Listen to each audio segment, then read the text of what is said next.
Olá, um ótimo dia para você.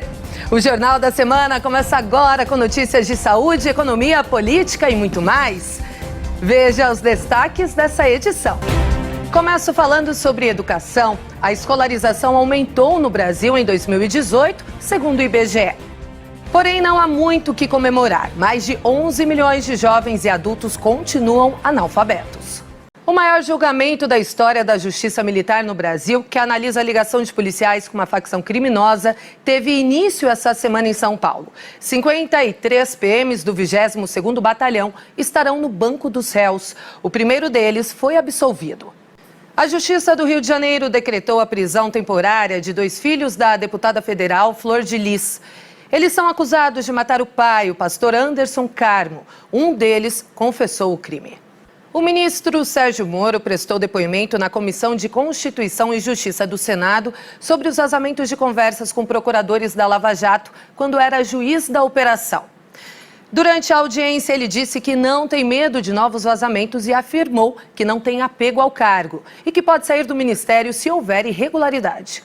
Dias antes da audiência no Senado, o ministro da Justiça, Sérgio Moro, esteve aqui no SBT. Moro disse que estava tranquilo e que sempre teve o apoio do presidente Jair Bolsonaro no caso do vazamento das mensagens trocadas com procuradores da Lava Jato. Como todos os anos, os tradicionais tapetes feitos com serragem e sal por católicos em várias cidades do Brasil marcaram o feriado de Corpus Christi. A tradição é antiga, mas o resultado do trabalho dos fiéis sempre encanta e surpreende. 9 pessoas foram presas em 8 estados, suspeitas de aplicar golpes na venda de pacotes de viagem para a Terra Santa.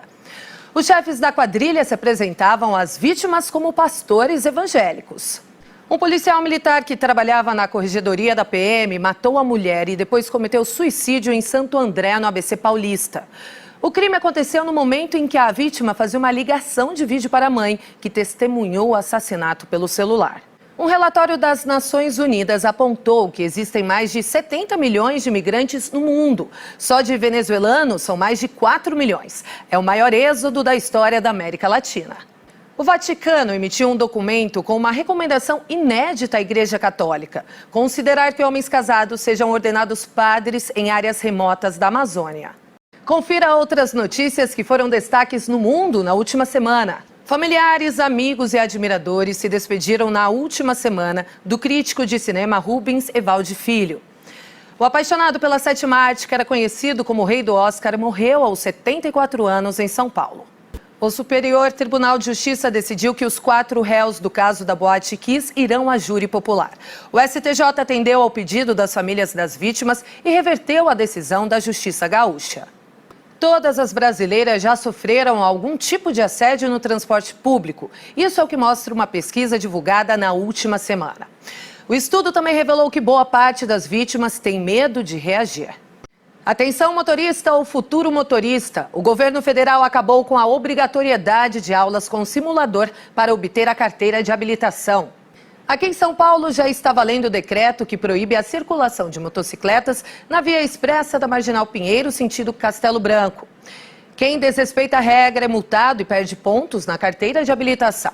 O assunto agora é saúde. Pela primeira vez no mundo, médicos brasileiros operaram o intestino de um bebê dentro da barriga da mãe. O presidente Jair Bolsonaro admitiu que pode disputar a reeleição em 2022, caso não seja aprovada uma boa reforma política. A declaração foi dada durante a Marcha para Jesus, que aconteceu na última quinta-feira. Bolsonaro foi o primeiro presidente a participar do evento, que é realizado há 27 anos. Confira outras notícias que movimentaram o cenário político na última semana. Um professor de Kung Fu foi preso acusado de abuso sexual. Pelo menos 12 mulheres foram vítimas. 2 delas prestaram depoimento na última quarta-feira. Vamos falar de futebol. A semana foi movimentada para a seleção masculina, que disputa a Copa América, e para a feminina, que está nas oitavas de final do Mundial. Na última partida das meninas, com vitória contra a Itália, a atacante Marta se tornou a artilheira isolada entre homens e mulheres da história dos mundiais. Um dos maiores ídolos do futebol francês foi detido por suspeita de corrupção envolvendo a Copa de 2022. Michel Platini é suspeito de receber vantagens para apoiar a candidatura do Catar. A Polícia Civil de Pernambuco prendeu o prefeito de Camaragibe, no Grande Recife. Demóstenes Meira é investigado pelos crimes de fraude em licitação, corrupção, lavagem de dinheiro e organização criminosa. A defesa de Demóstenes Meira não se manifestou sobre a prisão do prefeito. Nós não conseguimos contato com os advogados dos outros acusados. Em Florianópolis, o prefeito Jean Loureiro também foi detido na Operação Chabu da Polícia Federal. Ele e mais 6 pessoas são acusadas de atrapalhar investigações e quebrar o sigilo de operações policiais em Santa Catarina. A prefeitura afirma que Jean Loureiro está prestando todos os esclarecimentos à Polícia Federal. A defesa do ex-secretário Luciano Veloso Lima disse que a prisão é arbitrária. Os advogados dos outros envolvidos não se manifestaram. O Jornal da Semana termina aqui. Muito obrigada pela sua companhia neste domingo. Bom dia e até semana que vem. Tchau!